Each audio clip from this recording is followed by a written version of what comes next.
Op die 28ste Oktober om 6uur het ons die nasionale boeraan veiling.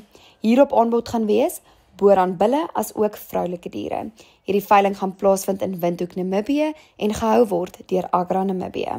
Op die 29ste Oktober om 11uur het ons die HP Bonsmara en Hector Schmidthaler aandeelveiling.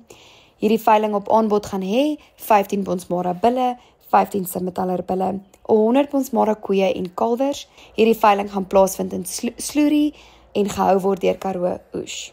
Op die 30ste Oktober om 11uur het ons die Oos-Kaap Boerbok Klub veiling. Hierop aanbod gaan wees 30 ramme en 100 ooe. Hierdie veiling gaan plaasvind in Somersuid-Oos en gehou word deur Future Auctioneers. Op die 31ste Oktober om 11uur het ons die St. Blaise, Brahman en Sussex se 30ste produksieveiling. Hierop aanbod gaan wees 'n klompie Brahman bulle, 8 Sussex bulle as ook 20 Sussex stoetheffers. Hierdie veiling gaan plaasvind in Gobabis en op deur Agra Namibië.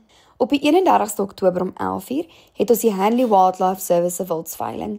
Hierdie veiling gaan op aanbod hê rooibokke, kudu's, buffels. Hierdie veiling gaan plaasvind by die Olduis Boumas in Limpopo en gehou word deur Vlei Sentraal Bosveld. Op die 1 November om 11uur het ons die Monte Bianchi Chianini stoet veiling.